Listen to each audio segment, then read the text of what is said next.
Okay, we got the patient, or I might say the victim, in on the bench, and we're going to test it out and see what we discover.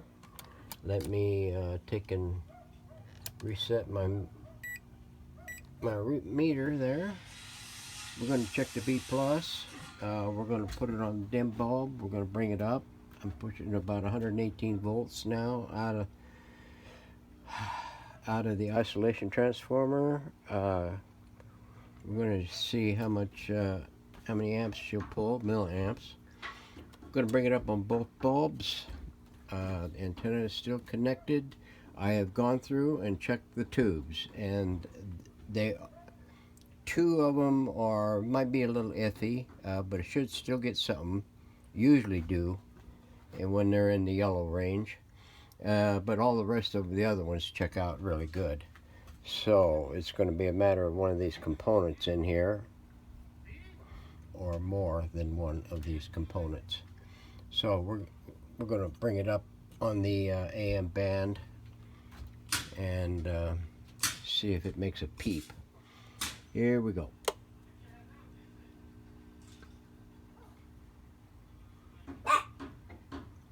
My dog squeaks. She's climbing now. 23, 27, 30, 31, 32, 32, 32, 32, 32. Okay, that looks about the limit. So,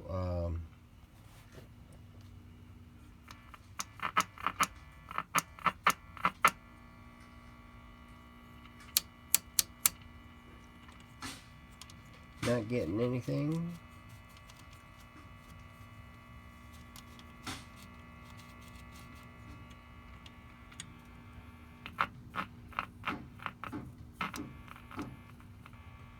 We're pulling 224 volts out of the rectum fire.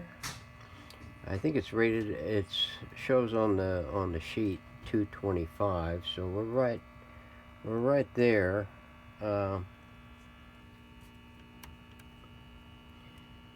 It doesn't look like there's been anything done to this. I don't see, except maybe that one. I'm not sure. If anything else has really been touched in here. Well, there's that one there too. But that looks like it might be originals because it doesn't look like anybody has adapted it in.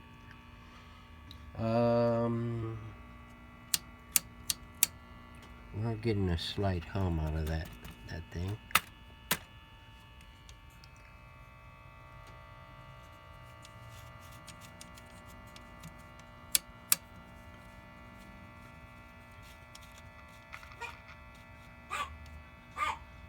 Sometimes these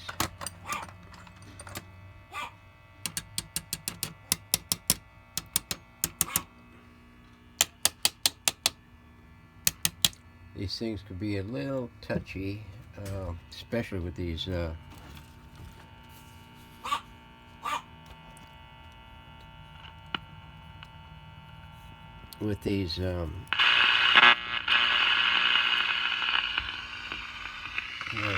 I just kicked the RF tube in the pants.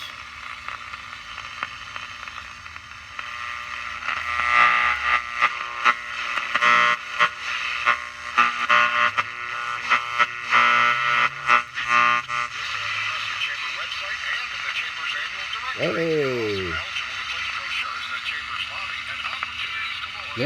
them lock those. Yeah. If you don't keep them clean, boy, they just doggone wreak havoc on you. I've got this. Need a ride to work in Sedona? Hop on the new Very shuttle at the Cottonwood Library. This speaker surround is it's loose all the way around the basket, so that's going to have to be taken care of before it blows itself apart. But we've got a heartbeat. I think this is going to be another winner. We'll just have to doctor her up. So everything is as it should be. So stay tuned, there'll be more coming.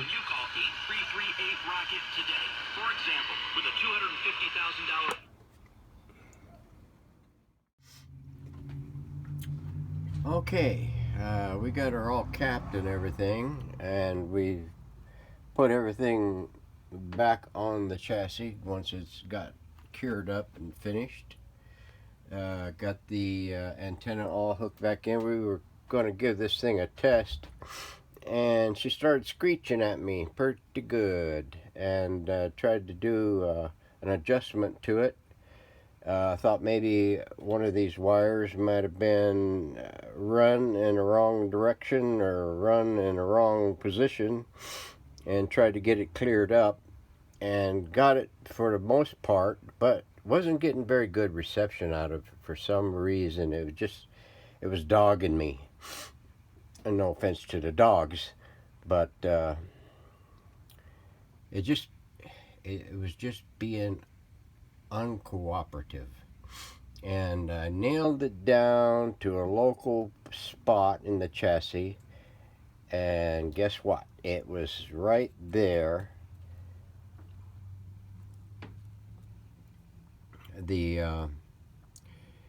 you remember the previous video, the checkout video, where I powered it up and checked it out, and I went and I touched the RF tube, and she came to life. Well, I came back here after going through, and I dressed out a lot of this wire here that was crumbly. I took out all the heater or filament hot sides, and just rewired it, all the filament circuit. And as well as I did some of this damn, I don't know what kind of circuit, some of this RF circuitry here that looked to me like it was probably iffy. And rather than to risk a situation later on down the road after it's sold or whatever, I just went ahead and decided to remove it and replace it. And that's that yellow line that you see there. One of them did go, one leg of that comes off of this this converter tube, goes to this RF tube. And I jiggled a few of the parts that was mounted. There's not a whole lot of connections on this particular socket, but after working the tube back and forth and up and down and around and spitting on it a few times, I started getting some reaction to it. And what it was the socket is bad. It just will not grip the pins properly. What I do on these, as well as scrape the pins, I scrape the pins of the tube. I scrape the pins of the tube with a razor knife, and to get any oxidation off of them. These tubes are a real pain in the butt after a while, over a period of years, decades, millennia, and after a certain amount of plugging and unplugging and plugging and unplugging and blah blah blah blah blah blah blah, well, the little grippers, I don't know if you can see them down in there, the little grippers on the pin, they spread. And on these particular type of, these are original sockets, you can see because they're stamped. These sockets, whenever those little grippers spread, you'll never get them tightened back up. Now on some of the sockets, you can get in there with a very fine ice pick and bring one side of those little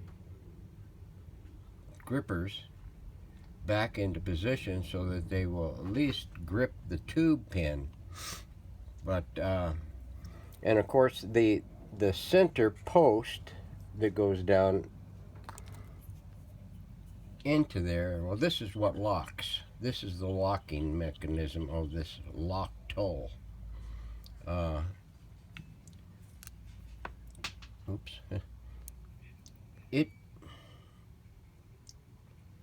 It grips that neck of that thing.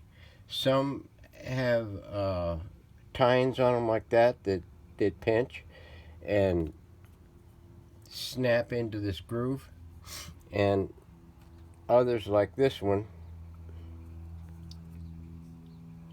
have that little spring wrapped around them, keeping them tight. That's where you get that snapping, locking sound from. Not necessarily because of the pin grippers, but because of this post locking mechanism.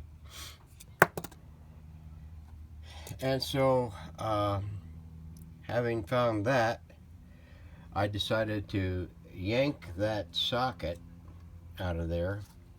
And fortunately, some years ago, I ordered a set of these. That's the other part.